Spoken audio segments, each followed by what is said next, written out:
Welcome to the Mental Health Boot Camp podcast. This is a podcast where 4 psychotherapists, 3 of us Canadian, 1 of us American, serve you cutting edge mental health knowledge. I'm Dr. Ryan Howes, a psychologist in Pasadena, California. And I'm Dr. Brooke Lewis, a registered clinical counselor from Coquitlam in the Greater Vancouver area. Oh boy. I'm Joanna Boyd, also a registered clinical counselor from the Greater Vancouver area. I'm Chris Boyd, psychotherapist from Coquitlam. Right on. Welcome, everybody. I was just listening to a book. I've listened to other books other than our book club books, although we should announce what our next one is to be decided. Yes, we did decide. I was listening to a book by Seth Rogen, kind of an autobiography book from Seth Rogen, and I hadn't realized, like, you guys always talk about your Ryan Reynolds, but I didn't realize that Seth Rogen grew up in Vancouver area. Yeah. He's a local guy. Mm-hmm. Totally. I listened to that as well. Oh, did you? Oh, did you? Yeah, Jesse and I listened to it on a few car rides, but yeah, it's great because he does it. He's for Audible, but he has like his parents are his parents, like everyone. He has probably like 80 people who kind of guest star in it. So it's pretty cool. Yeah. He went to Kitsilano High in Vancouver, and his sister, I think, is a therapist, because I think she's on our colleague Paula.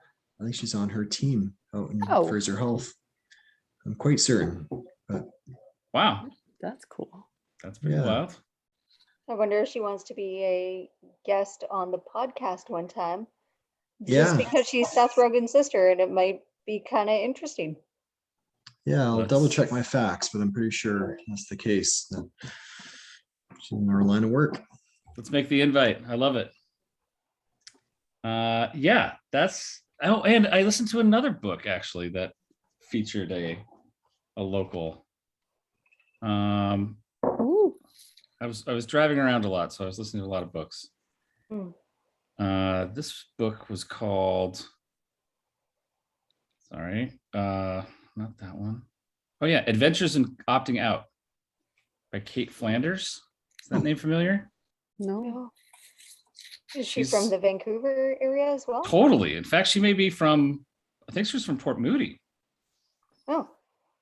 In fact. That is extremely local then. Yes, exactly. This was a book, it's about someone this young woman decided that she's still only, I think, in her late 20s, but she's like, I'm opting out of the rat race and I'm going to go and live in other countries. I'm going to have like slow extended vacations where she like lives somewhere for a few months and just kind of, she's a freelance writer, and also, wrote this book. So she wants to just kind of opt out of the standard, typical young adulthood and do this kind of travel the world stuff. So kind of interesting self-helpy memoir thing. Would you recommend it? Is it a good read? Listen. I'll give it a B. It was pretty good. It's good. A B. Okay. Interesting stuff. That didn't rattle my world too much, but it was a good listen. I've been listening to Hidden Valley Road, the one about schizophrenia. I was doing it for the other book club, and I never really finished it on time, so I'm finishing it now. But yeah, I'm enjoying it. I recommend it for people. Awesome. Just as another one, throwing it out there. Okay. And it's about schizophrenia, just in case for listeners who didn't know that. So it's a family who had many children, 12 children, and 6 or 7 were diagnosed with schizophrenia. Oh. So it's I'm listening to it on Audible, and then the way that it's read is very kind of just stating the facts, like, here's what happened. I assume the author had many interviews, like long-term interviews throughout periods of these children's lives and into their adulthood, or with each of them as they were adults, and getting their recollections and things. And it ties in some research and studies and what was going on through the decades and how research progressed into schizophrenia. So far it's really good. That's great. Great.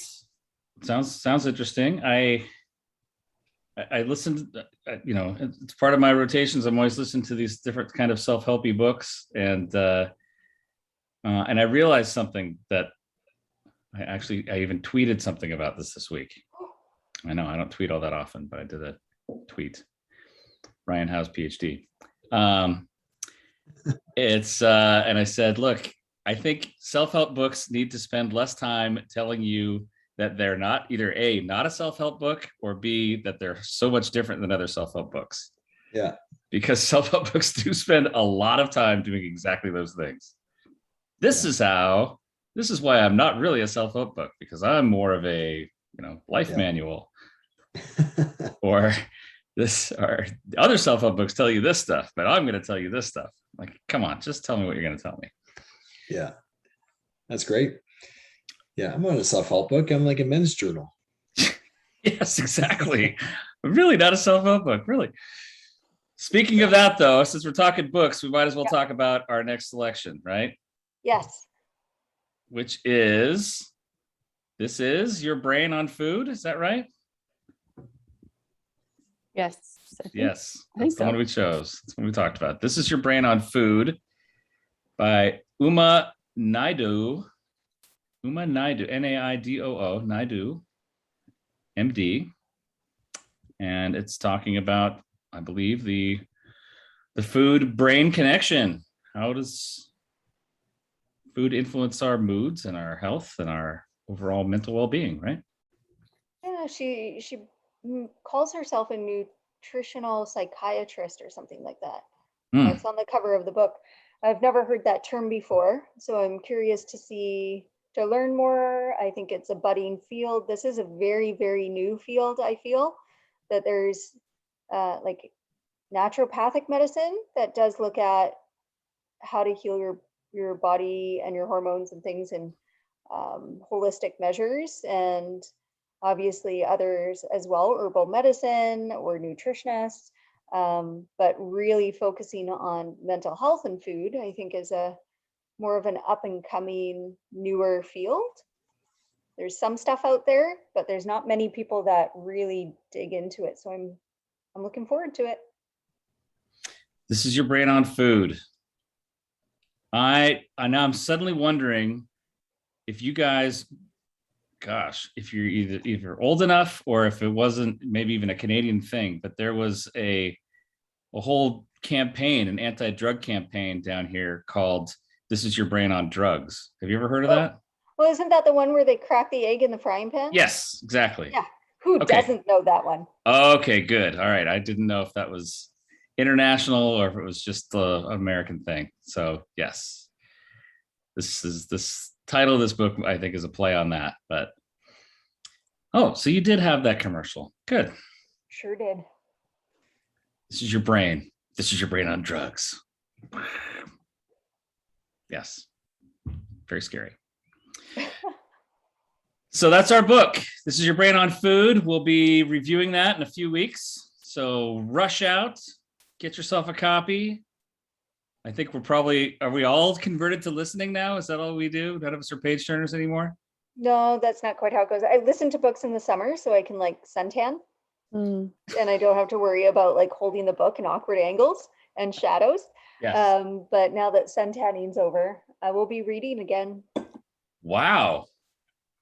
Yeah, I like to have actually the book, but I didn't cancel my Audible account in time, so I used that one last credit to get this one. So okay. Yeah. All right. Well, I guess that will.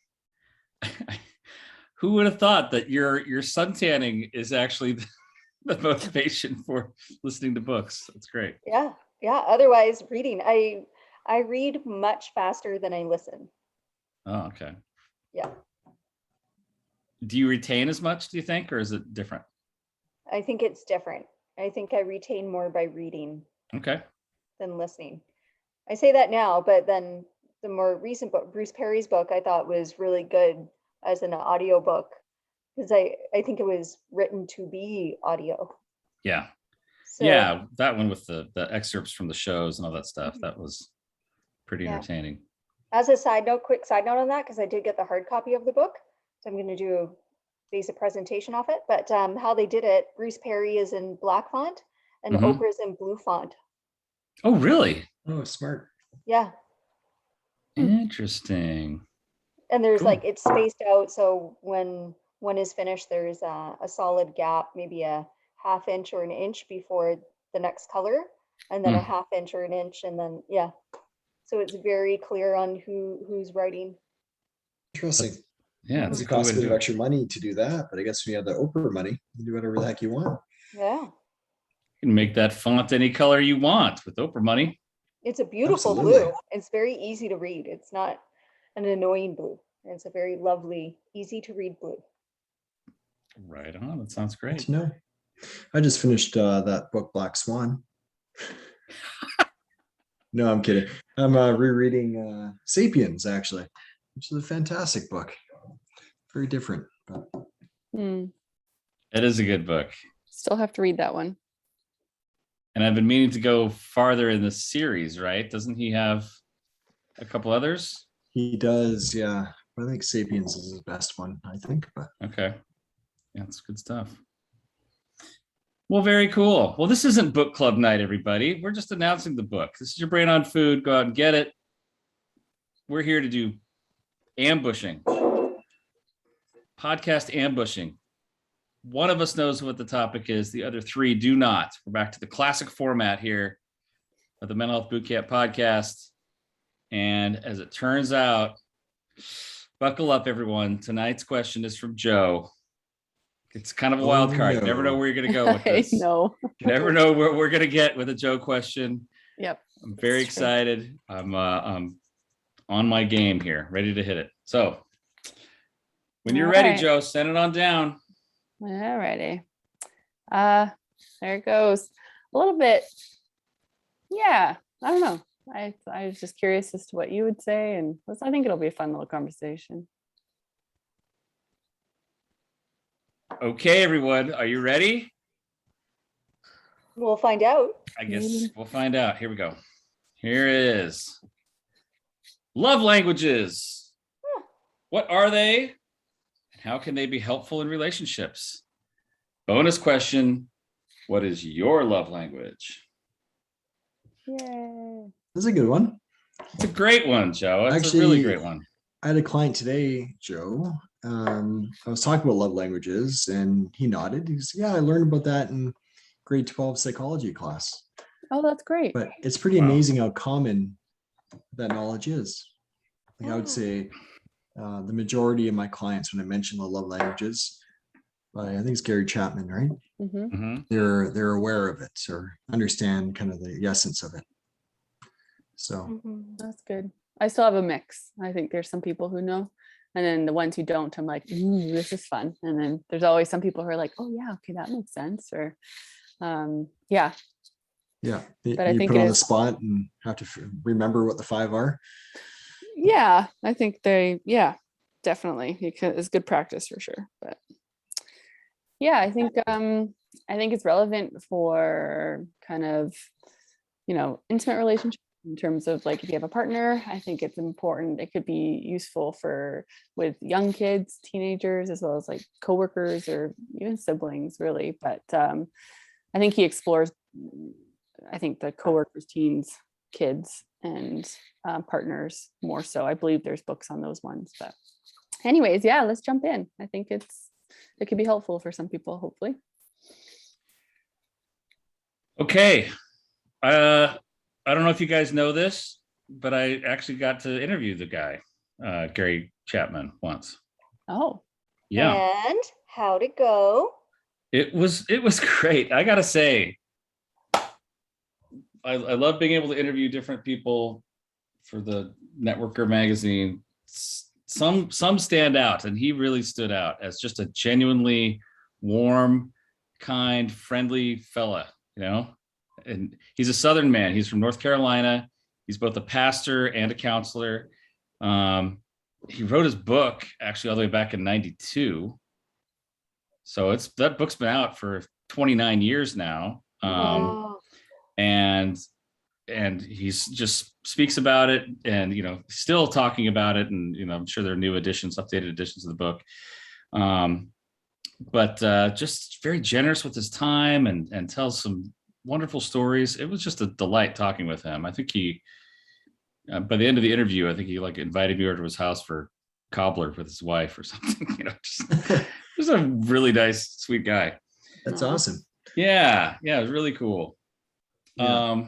But yes, so he developed this. Again, he's a counselor, and he would have people coming in talking to him about their marriage issues and just how they seem to be mismatching. Gosh, I keep doing all these nice things for her, and she doesn't appreciate it. And the wife saying, well, why won't he ever just tell me that he loves me? He can't seem to get the words out of his mouth.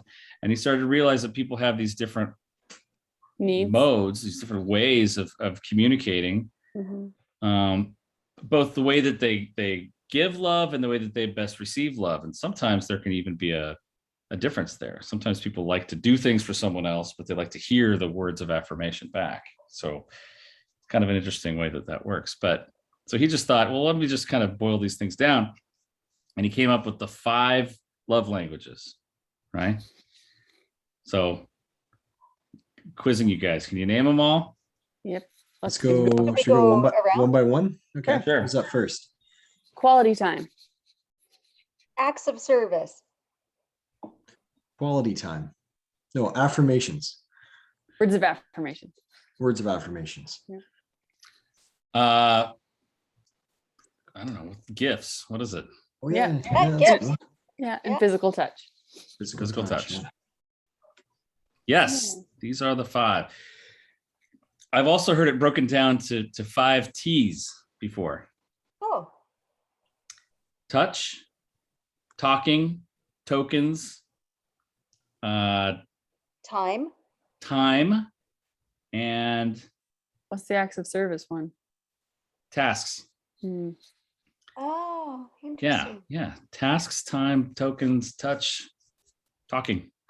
It would take a while for me to reprogram my brain on that one. Yeah, yeah. But don't even Talk look so long, like so many times about them. Yeah, But, whatever, yeah. whatever Interesting. works best for you. That's interesting. Yeah. Was that a competing self-help book? So No. you came up with the 5 T's? No, it's probably just someone giving a talk and wanted to streamline it a little bit or something. But Or it sounds like a study technique from a student, yeah, a some way for them to help remember what they were. Yeah. 5 I'm T's. kind of curious, Ryan, has he expanded that research at all? Like, are there any other love languages that he's come across?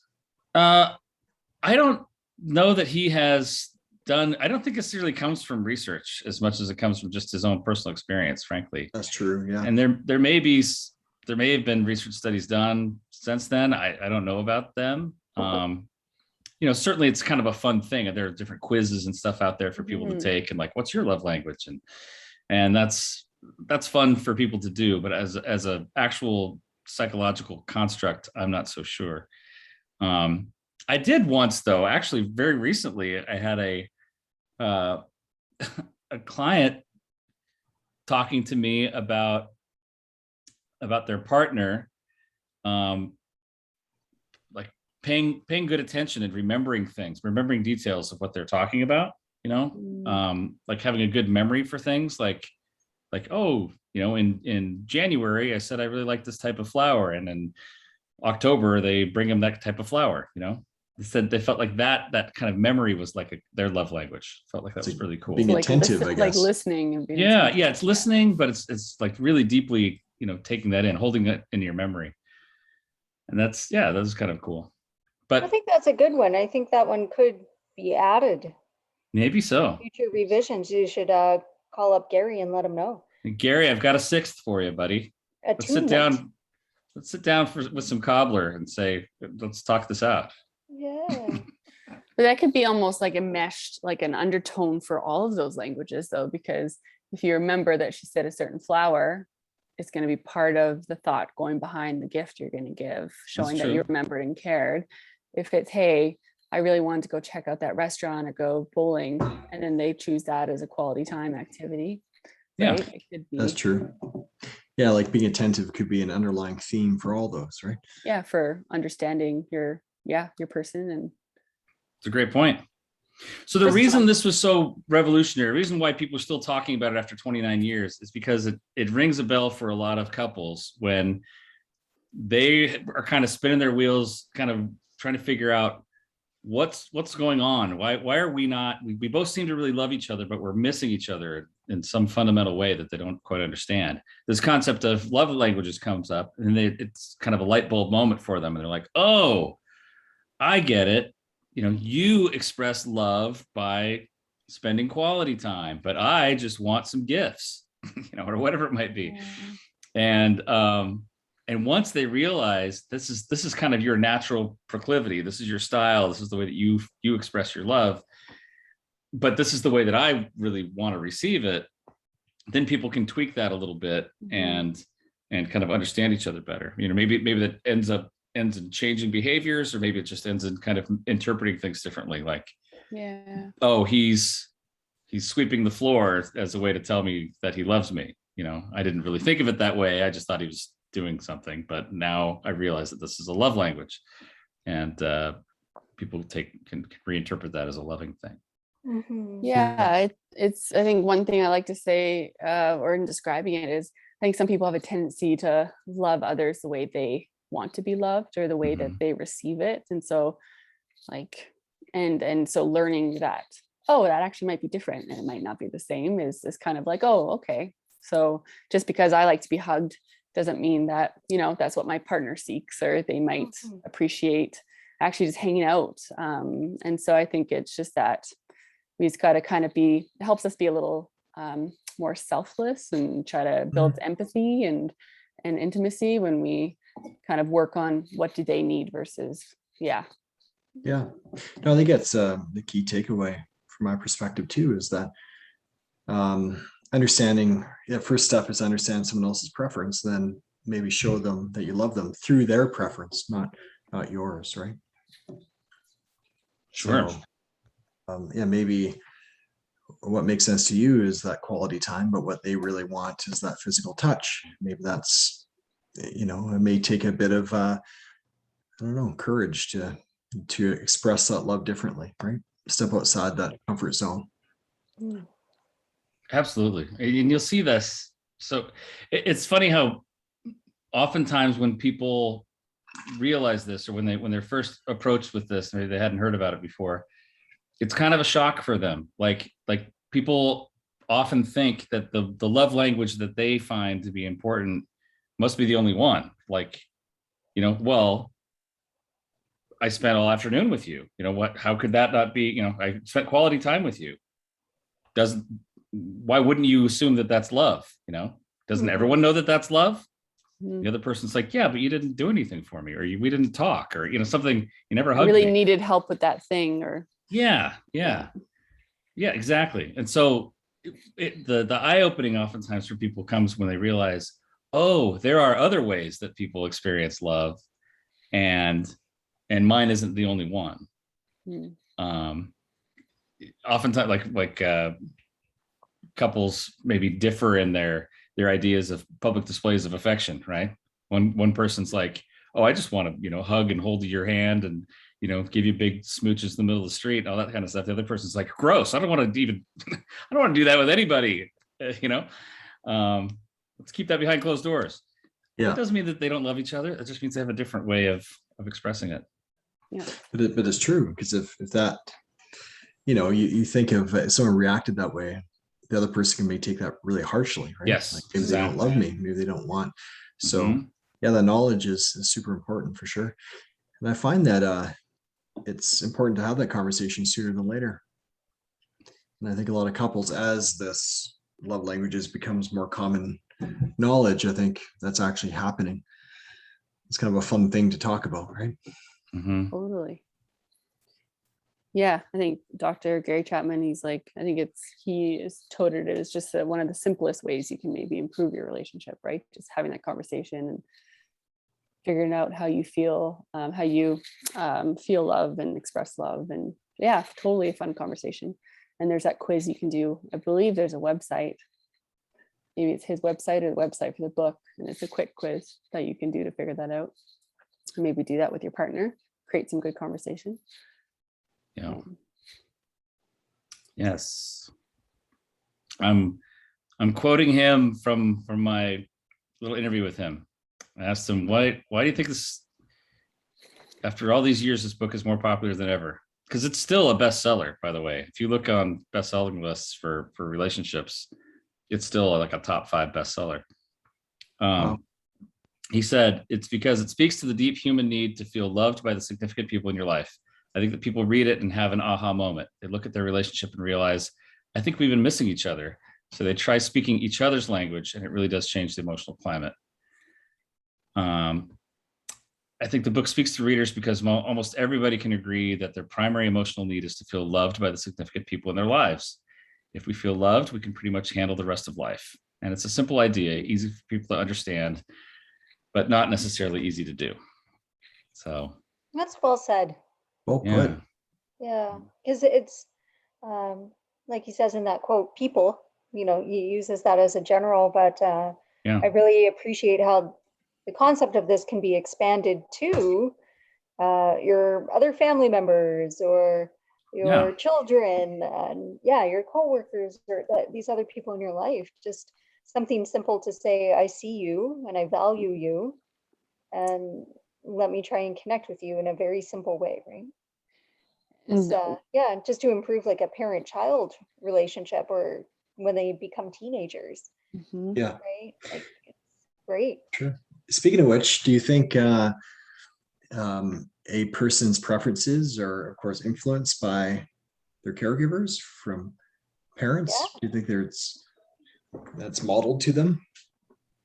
Oh yeah, I would think if you have a parent who, well, depending on the parents, I think love language, or if they're a touchy-feely parent, or some parents are pretty hands-off, or they might, have a lot of words of appreciation for their kids, or they might be that parent who, I hear sometimes in families who are separated, or a parent who might not be as involved. And, there's different ways of, I'm not just saying it for this one, but might, giving gifts or just trying to like help out that way because you're not around as much to spend that quality time. Like it totally depends. So I think there's something there for sure, Chris, Yeah, that would influence. I think so too, but I venture to think whether or not that's more with healthy relationships than unhealthy Yeah. parent-child relationships, because I'm just thinking of all those clients who are, say, like later on as adults, well, I never felt loved by my parents because they never showed up to my game. Mm-hmm. They never told me that they loved me. They never, or my parents were separated and one of the parents always sent the gifts, but it didn't mean anything because I just wanted them to say, I love you. Yeah. Right. Right. So, yeah, I think depending on that dynamic, it has to be influenced somewhere, but I wonder if it's just maybe the healthier relationships in someone's life, if it kind of guides or molds that more. Mm-hmm. And maybe as you get older, you'd be like, as a kid, you just want, maybe they played with me, or, they feed me, and you might want to care about quality time or different things as time goes on, or not. But one thing to add to when you noted the differences there, Brooke, about how this could be, for kids or coworkers, is that your love language could differ depending on that relationship. So just because it's quality time with your partner doesn't mean, you might seek that with a coworker, or you might with a sibling or something like that. So it would change. Yeah. True. Yeah, I bet it changes over the course of your life as well. I remember I have a memory popped into my mind where my dad was like, Christopher or Chris. I'm like, I heard him. I'm like, yeah. He's like, Chris. I'm like, can I ignore him? He's like, Chris. I'm like, yeah, Dad, I know you love me. It was that. And then he of course, he got a kick out of that. But as a teenager, though, I'm sure they wanted quality time and whatnot. The last thing I kind of wanted to do, all right. So I think based on your development, I'm sure there's certain ways that you want to be loved and cared for, maybe not the healthiest ways. But I think there's a maturity to that too, or maybe as you get older, you may start to appreciate those love languages differently. Mhm. I think you're right. And I think, yeah, I even read that he noted it could even change occasionally. Like if you had a really bad day, you might actually seek out a hug that you might not usually seek out. I think he says there could be that occasional change, yeah, in the day to day. So Sure. And I think even when you take the test, it kind of, in the end, it just kind of rank orders them. Like it's yeah, not really saying you you're only have this and one. nothing else, right? It's more Yeah. like this is maybe more predominant. You're more of a tasks person than a touch person Yeah. than a telling person. Going back to the T's there, Brooke. Sorry. Oh, I picked up on that. Yeah. Mhm. Yes. But yeah, I think we could have certainly different ones for different moments, or some that are also really important love languages that are just not the most prominent one, right? Yeah. And just kind of communicating as best you can your needs to your partner, or asking your partner what their needs are and communicating that and checking in of what might fill their bucket, because if you're unsure, or if it might change or whatever. I like this discussion because I mean, honestly, this I've really only thought about love languages in terms of partners relationships, and the idea that it can extend to other people as well really makes a lot of sense. And even as we're talking about parent-child stuff, I've got a couple kids, and as we're talking about this, I'm thinking, well, I'll spoil mine, and I think my main love language is the acts of service. I like to do things for people, help them out, give them something through an act. But I think my kids are different. My oldest is more of a quality time person. Like I think that's how he extends his love, and I think it's how he receives it too, just by hanging out. He's the one who just say, hey, let's just sit and watch a movie, or let's just hang around in the afternoon in the yard doing stuff, whatever it might be, just spending time together. The younger one is definitely a gifts one. He, when I come back from a trip or something like that, he's like, what'd you bring me? what do I got? Give me something. Or definitely receives it that way. So yeah, I'm sure that there are environmental differences, things that happen in the person's environment, the way they're born, but it is interesting. Is this nature or nurture? Is this more a temperament thing, or a result of early childhood experiences? Who knows? It is. I'm curious. You mentioned that your preference in terms of showing love was acts of service. How about your preference for receiving love? Yeah. I think would it be the same, or? I think I'm a little. Yeah, I think I might be different. I think acts of service is how I show my love. But I think maybe the words of affirmation might be important for me, whether that's verbally or written, something like that. I think that means a lot to me when someone can express it in that way. So that might be the way that I receive it the most. Yeah. I think it creates good conversation, and that it's also being, for people to be mindful if they're like, I prefer to, give love in this way, but it's not necessarily about that if you learn that your partner receives it in a different way. So it's not going to be like, well, you have to change to what I prefer to do. It's like, oh, I got to actually switch what my output is based on what I'm hearing from you. And so, yeah, I think being open to that. Cool. Yeah. Chris just, I'm going to say it, message Ryan in our page here. You're great, Ryan. I appreciate your authenticity, kindness, and humor. There you go. I receive it, Chris. I feel so loved right now. Wow. Great. That's true. Those are really warm words. I'm going to copy that down and pin it in my wall. That's pretty funny.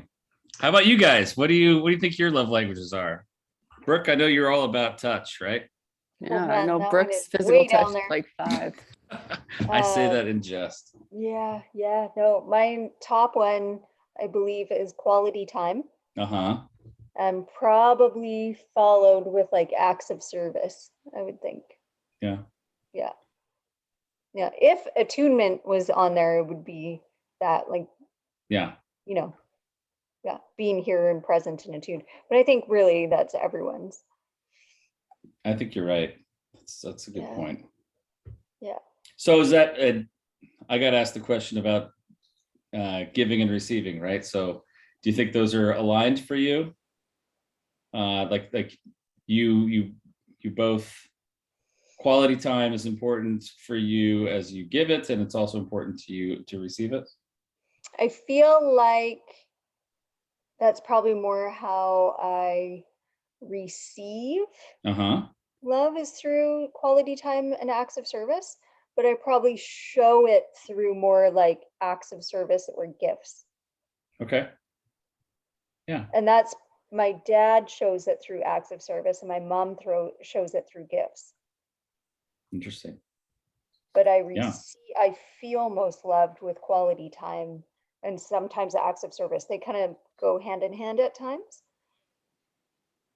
Yeah. Well, that's interesting. Yeah. That's interesting because I'm thinking of, like, when I said the words of affirmation, which, like, I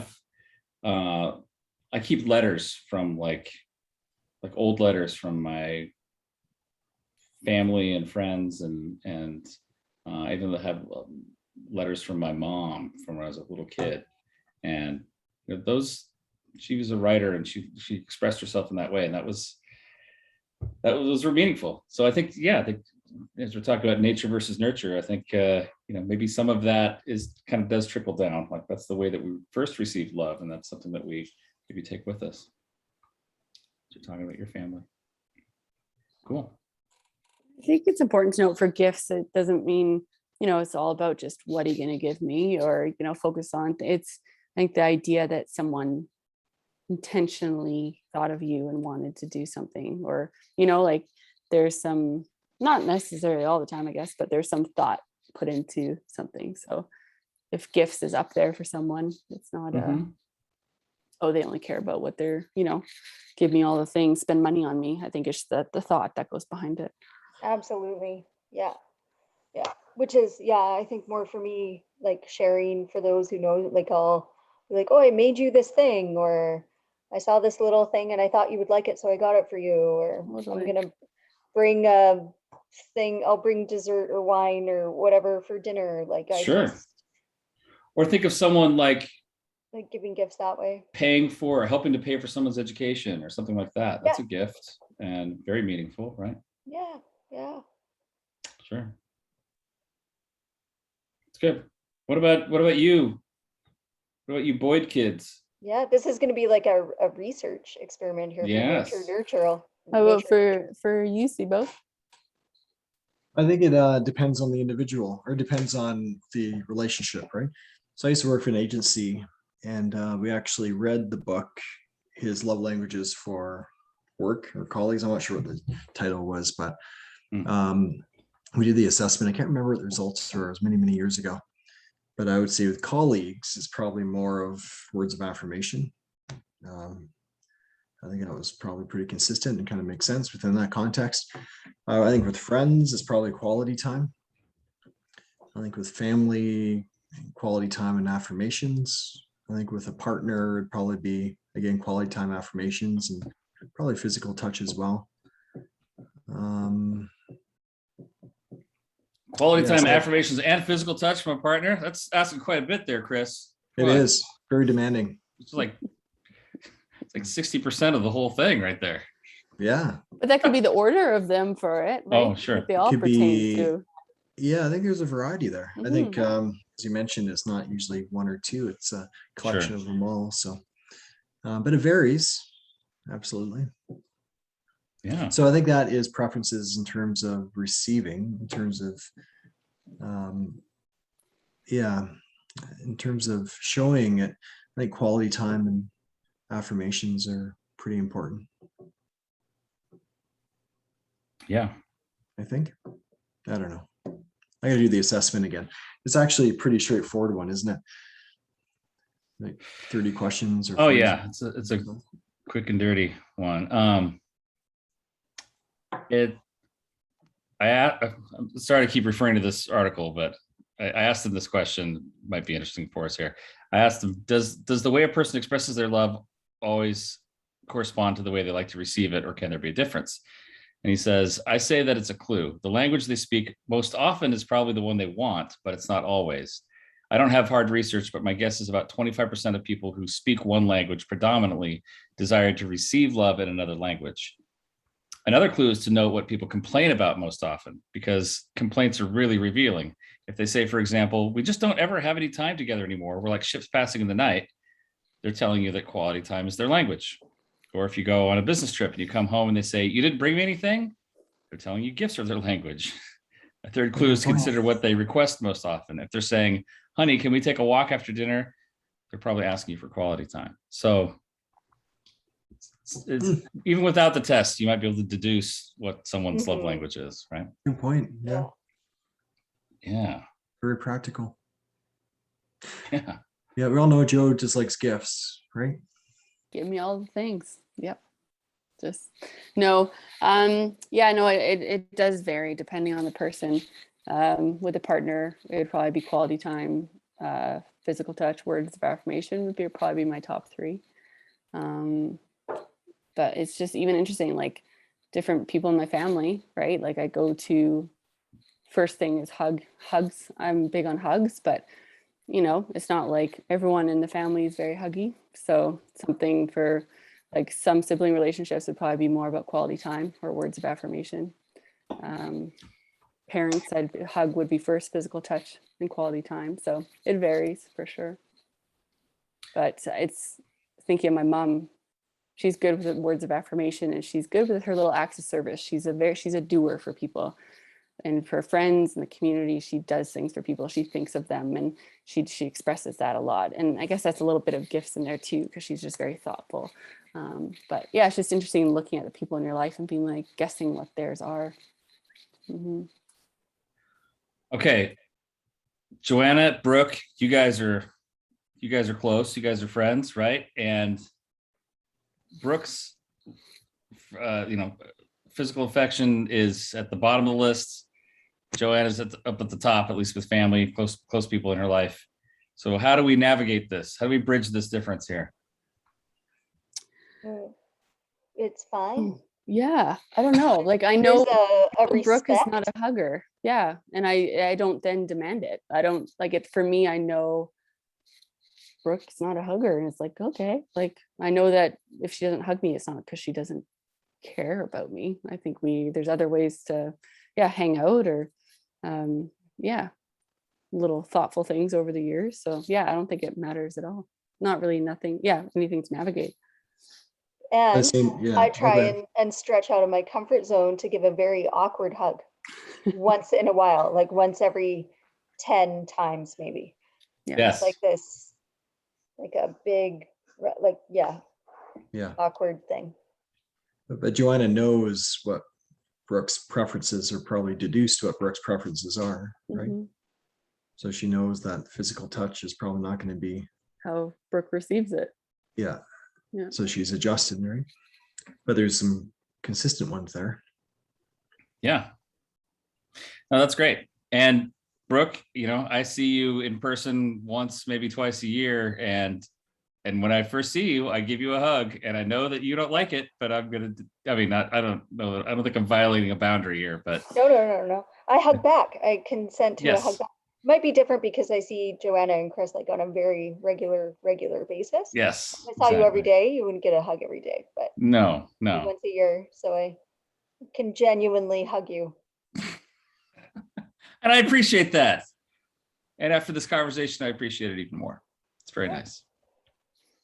That's good. That's cool. Okay, well, we've addressed a lot of this. Was there anything we missed? Let's see.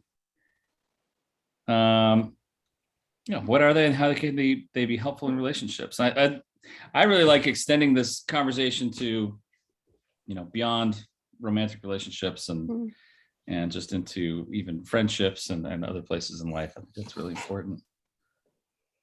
Yeah. I think it is. Yeah, I agree. Because ultimately, we just want to have healthy connections. And Totally. we want other people to know that we do care about them. Of course. So how do we do that in a way that we're comfortable and they're comfortable? Yeah. Mm-hmm. Yeah. And our sixth love language as attunement, or a kind of holding. Or an undercurrent. Yeah, as kind of an undercurrent, really. I guess it's maybe not a separate one, but more of an overarching one.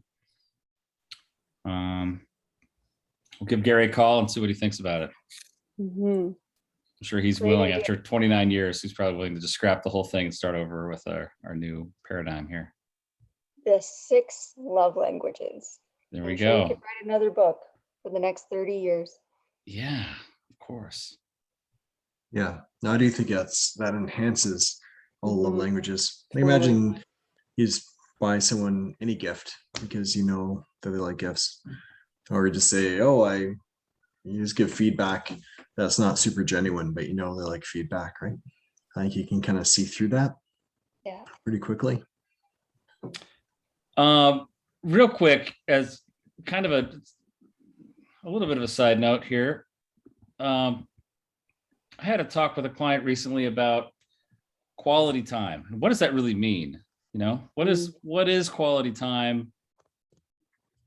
Is it, we're sitting in a room, same room together. You're working on your laptop, I'm working on mine, or we're watching a movie together. We're not talking, but we're both sitting there together watching the movie. Or is there something else going on there? What do you think is meant by quality time? I think it depends on the person. I don't know. I think of, if you're sitting, like, it's just the quality of it and what value you put on it. Like sitting and doing work parallel to someone, might not really be that you're actually engaging with each other, but a movie might be great because you're sharing that experience. Whereas but I'm sure it differs. Like some people might actually want to be like, I don't want to sit and watch a movie. I want to actually chat with you and talk. So I think it depends on the person. Mm-hmm. Yeah, I think preference is important, and hopefully there's some consistency in terms of the preferences, but I think it's got to be intentional as well. Mm-hmm.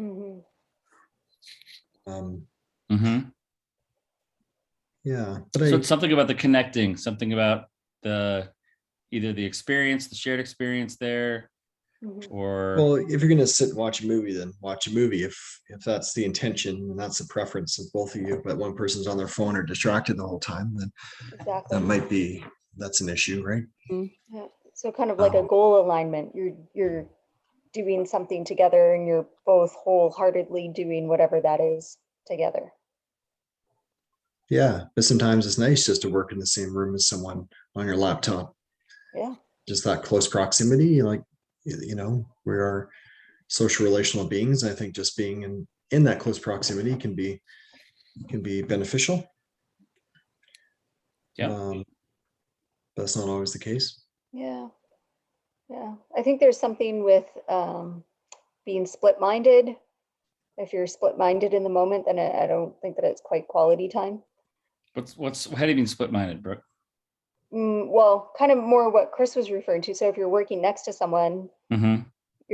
you're not fully present, or dare I say attuned to the person that you're with, because you're actually focusing on something. You're there with them, but you're split and doing whatever it is on the laptop, right? Versus, and same with that person, like there's a lot of compartments there, versus if you're there, you're present with that person doing whatever it is, then that's going to be very different. I think. And that's yeah, it doesn't really matter what you're doing, but as long as you're there present with each other doing the same thing. Yeah, I get that. I think I think it's probably worth maybe a conversation, right? For some folks. Hey, let's work together. We both have work we need to finish up here tonight. Do you want to do that together? Does that feel meaningful for you, or is that not. I mean, maybe that doesn't take the place of actually connecting and talking and sharing about our day or something like that, right? So let's be clear on what it is that we're doing and talk about what if that's meeting a need or if it's not meeting a need and how that plays into it, right? Yeah, communication is key. Checking in or sharing. So Yeah. Mhm. I think if our old man was on this podcast, Joanna and I's dad, he would talk about the importance of quality, like tea time, talk time. So every day having time to connect and talk about what your day did to you, even just 10 minutes each, talk about your day with no distractions whatsoever Mhm. is important. So you would probably have some guidelines there that you would encourage couples to explore or to implement, right? Yeah. So you would probably say that if their idea of quality time is sitting in a room together on their phones, you say that's not cutting it. You gotta do something more intentional together with no distractions. Mhm. Right, because someone might be like, yeah, I was spending time with you. We literally just sat and did this thing. But you're like, but you were literally on your phone the whole time. That's not good. Yeah, That's good for me. or both of them say, Mhm. oh, we do spend quality time together, and they're just both on their phones. Right. You And would then, see that's problematic as well. So no, you have to connect intentionally, yeah. no distractions. And just a quick little thing with what Chris said is not only talking about, yeah, he said what it means by what the day did to you, because a lot of people might be like, well, what'd you do today? Oh, I went to work and I saw this person, blah, blah, blah. But to actually say, what did the day do to you? Meaning like, how you doing? What are the feelings there? Like, are you stressed? Or, how you feel about the day? Not just what did you do? You could list off that, but to actually get to the what, how you doing with that day is the difference there. But just a side note, I just think it's a great thing for people to keep in mind. Yeah, sure. that's more communication. Yeah, of course. totally. That's a Kind of separate going thing. into that realm, but Yeah. I agree though. I think there's kind of a hierarchy when it comes to levels of intimacy when you're communicating, Mhm. I think it goes behavioral, mental, emotional. So I think when you're just talking about behaviors, like here's what I did, I washed the car, I went to the store, I did these things, that's sharing something about your life, but that's not very vulnerable. It's not a very risky talk to have because it's just stuff you did. When you're talking about mental stuff, you may be sharing thoughts or opinions, oh, well, I believe in this, or I think this is the way things should happen, or hey, did you hear about this news?